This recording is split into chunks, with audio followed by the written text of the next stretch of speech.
Bueno, nik uste dut, Komantze bai burutu dela gaztetxero eta okupendako erreferentzia bat, jaietan, eta bueno, gu horretan gabiltza.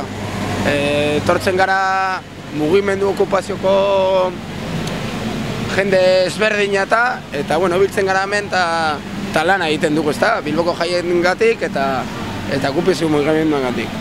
Eta garrantzitsua ere, azkenean egin dugun apostua programazioaren aldetik eta jai berekide batzuen aldetik, hori azkenean jendeak ikusten ari du eta talde lokalak baina kalitatezkoak ekartzen ditugu, antzerkiak ere, euskal antzerkia eta besteko ere egiten ditugu saiakerak eta azkenean ikusten dut hori ere jendea somatu duela eta iruditzen zaiola kalitatezko gune.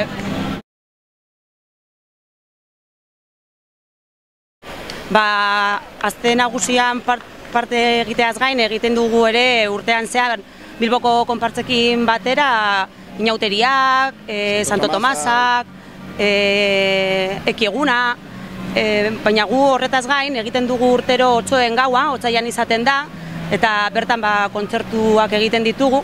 Baina horretaz gain, eta uste dut guretzako garrantzitsuena dena da gaztetxe eta gazte asanbladeetan parte hartzen dugula, aktiboki. Hori da azkenean Komantzeren sorrera egin duena. Eta hemen bagaude Bilbo osoko pertsonak, baina horretaz gain ere laguntzen ditugu Bizkai mailan beste gaztetxe eta gazte asanblada batzuei. Eta, nik uste dut hori dela... Baita okupazioen inguruko arlo guztietan, ezta? Okupazio bulegoan, baita okupazioak ematen direla Bizkaian zehar, saiatzen gara, ez dakit, lan egiten arlo horietan, ezta? Eta autogestioan ere, autogestioan oinarritzen diren proiektuak ere, babesa ematen diogu, eta... Eta gero gazte nagusian, parte hartzen dugu, Bilboko konpartzak antolatutako ez dut esango guztietan, baina saiatzen gara aldugun einean parte hartzen, ezta? Piraguetan, joaten gara pilo bat, eso galdaritzako batzuetara, ez dakit Zipiroiekoa, ez dakit zer? Herri kiroletan gero daudela, eta guretzako...